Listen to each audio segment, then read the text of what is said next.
Test பண்ணப்போ சிவாவோட கரு அணுக்களை எடுத்து உங்களுக்கு வச்சாச்சு. ரிசல்ட்டும் பாசிட்டிவ் தான்.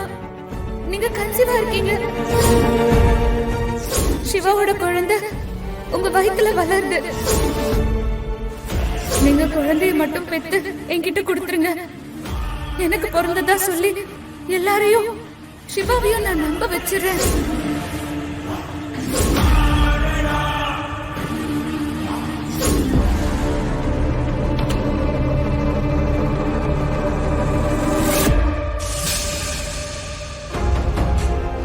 என்ன இவ லைட் கூட போடாம உட்கார்ந்திருக்கா?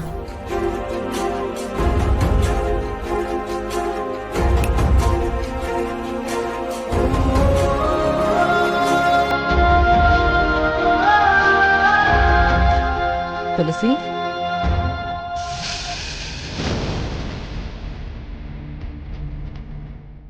என்ன துளசி லைட் கூட போடாம இருட்டுல உட்கார்ந்திருக்க?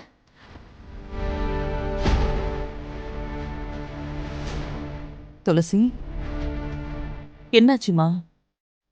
ஏன் இப்படி இருக்க?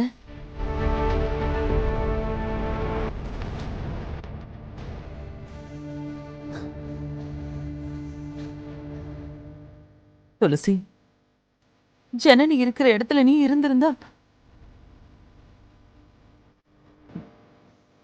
அப்படி இருந்தா அதை விட பெரிய சந்தோஷம் எனக்கு வேற எதுவுமே இல்லை. அது உனக்கான இடம், நீதான் அங்க இருக்கணும். ஆனா விதி விளையாடிடுச்சு. எனக்கு கொடுத்து வைக்கல, நான் கொடுத்து வச்சது அவ்வளவுதான்.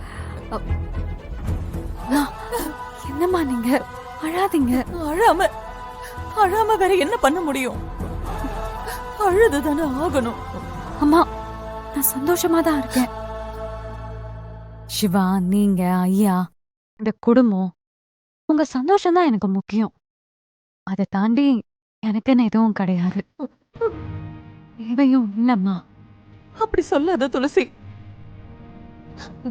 உனக்கு ஒண்ணு வயசாயில்லையே, உனக்குன்னு ஒரு வாழ்க்கை இருக்கு. இதை விட ஒரு நல்ல வாழ்க்கை உனக்காக எங்கேயோ காத்துக்கிட்டு இருக்கு. எனக்காக யோசிக்கவும் கண்ணீர் வடிக்கவும் நீங்க இருக்கீங்கல்ல, அது போதும். இந்த ஜென்மத்துல இன்னொரு வாழ்க்கை தேவையில்லம்மா. என்னால யோசிக்கவே முடியாது. சந்தோஷமா இருக்கேன்.